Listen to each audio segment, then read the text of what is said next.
Okay, hi there. Welcome to my lesson on improvising over the dominant seventh chord type. I've split this lesson into two halves.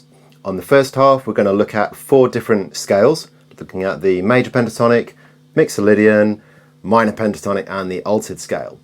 So each time I'm going to show you the scale and then show you how it sounds. But this is a lesson that's really going to be of use for players who have already mastered some basic improvising, probably using the blues scale, that kind of thing, and are really looking for more tools and techniques to expand your harmonic vocabulary when improvising. So the second lesson is going to look at using those different scales, alternating between them over just a very simple chord sequence with 2 chords, but then using those different scales to create different moods and feelings as you're improvising. So it's trying to expand and go further than just doing the standard kind of, around the pentatonic minor blues improvisation. Okay, so in this first lesson, I'm going to show you each scale, and then I'm just going to play that simple E9th chord that I was playing at the top there on the loop station. And we're going to then just experiment and really kind of get our ears attuned to the sound of each scale. So the first scale is the E major pentatonic. E, the root note. F sharp, the natural second or 9th, G sharp, the major 3rd, B natural, the natural 5th, C sharp, which is the major 6th, and then that's it, back to the root note. So you can play this in a lot of different places on the guitar. I'm going to start off by just playing it here, I guess, what am I, 4th position. Okay, you can play it there. If you're playing it really low, if you're playing up, a little bit higher.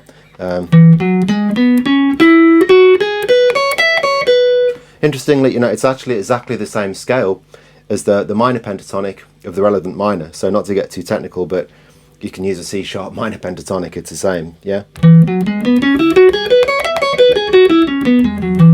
Right. So let's get a feel for the sound of that. I always think of this one as it's quite major. It's quite happy. Here we go.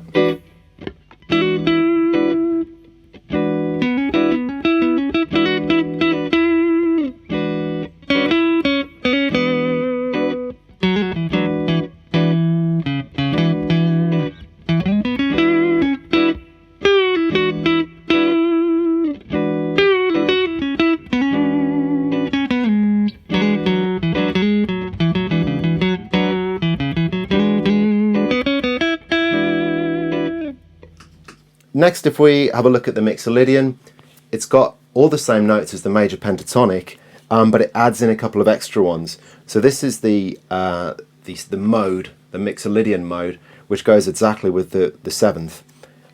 So if we're playing an E9th chord, E7th, we're in the key of A. Yeah, it's a dominant 7th of the key of A. So if you play the notes of the A major scale, that's the mixolydian mode, but starting on the 5th. So I'll call them out for you.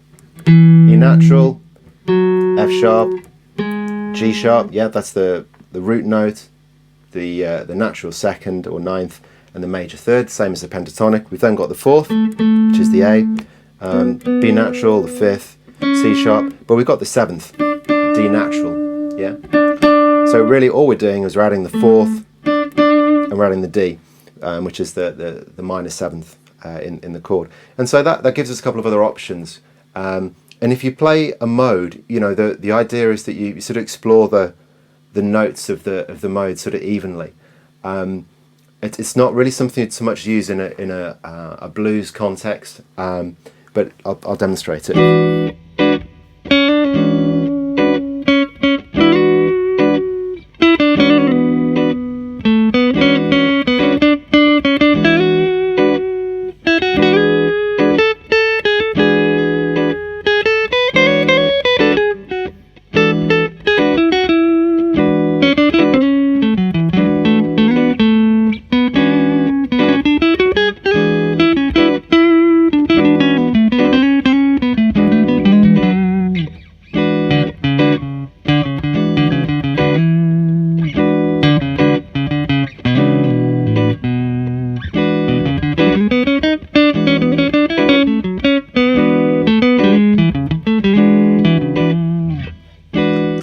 Okay, so again, we've got a lot of notes there that we can use, but they're all notes which are absolutely in the key.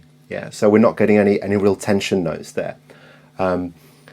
So this is where it gets really interesting. We're going to now look at the minor pentatonic. Okay, so you'd call this the E blues scale. Yeah. Again, it's the same. E minor is the natural minor of G major, so it's exactly the same notes as using a G major pentatonic.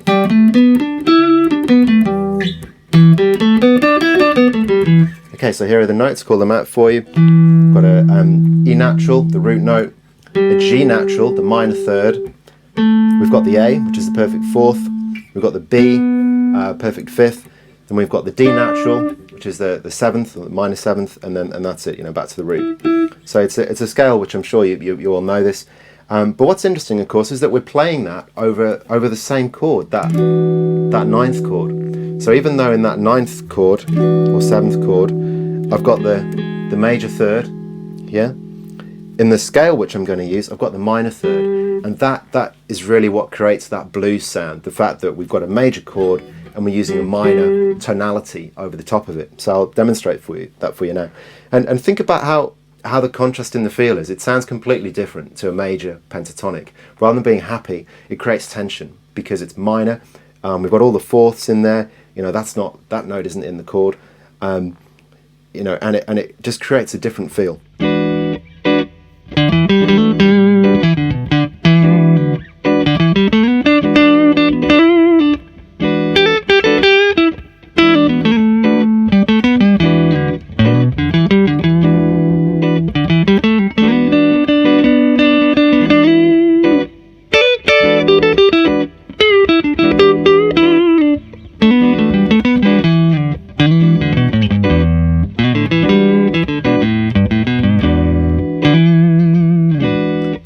Okay, so it's got attitude. Yeah, you play that and it gives you a completely different feel.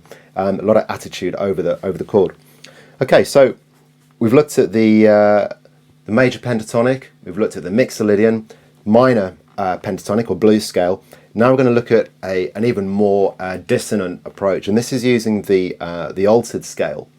Now the altered scale, jazz players use this scale all the time over the dominant seventh, and they use it to create tension, because it's dissonant. So a lot of the notes in this scale are not from the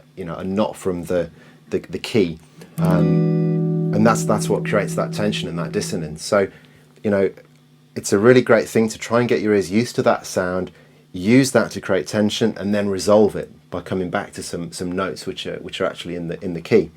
So I'll demonstrate the notes which are in this scale. Again, we've got the root note, and then this is where it gets interesting straight away. We've got the flattened second or 9, so that's an F natural. Yeah, so we've got an E ninth chord, we're going to use this over, and we're playing an F natural, so that's going to create some dissonance. We've then got the minor third, G natural, and we've got the major third, so that's a G sharp. Okay, so then we've got, we don't play the fourth, we've got the flattened fifth, that's a B flat right there, a flattened fifth, and then I've got the sharpened fifth, which is a B sharp, or it's a C natural, we'd call that really.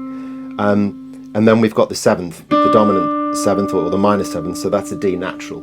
Okay, so it probably sounds really complicated. Have a look at the PDF link. You'll see the notes in there, see different ways you can play that. I think the way to think of it is it's really got the same notes of a seventh with a sharpened fifth and a sharp 9, so like the Hendrix chord. Yeah. So in this chord, I've got a G natural, that's the sharpened ninth, and I've got a C natural or a B sharp, that's the sharpened fifth. And then it's also got, if we look at a seventh flat 9 chord, yeah, and with the flat fifth on top here, I've got the flat 9 and the flat fifth. So I've got those notes in there as well. I'd listen to those chords. Really, really dissonant. So even though I'm going to just play the loop station with that normal ninth chord on, I'm going to use those notes. I'm going to use that flattened second, that the flat ninth, sharp ninth, the flat fifth, the sharp fifth, and use that to create some dissonance and some tension. So it's going to feel completely different. And let's have a listen to it.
Okay, so it feels tension, it feels uncomfortable to sit on that. You want to wait for it to resolve.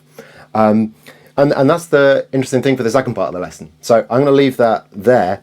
I would advise to learn those scales, learn some different fingerings. I didn't spend a lot of time showing all the different places on the net you can play those scales. Figure those out for yourself and try and get used to learning those scales across the neck, okay, high, low, or all over the neck. And just practice, if you've got a loop station or something, just play a regular chord and get used to the different feels of those scales, because in the second lesson, or the second part of this lesson, I'm going to demonstrate alternating between them, creating tension with that altered scale and then maybe resolving onto the major pentatonic and all that kind of stuff. So I hope you found that useful, and if you found it, if you want to go and take these techniques and put them into practice, then join the link and we'll go through the second lesson. Thanks.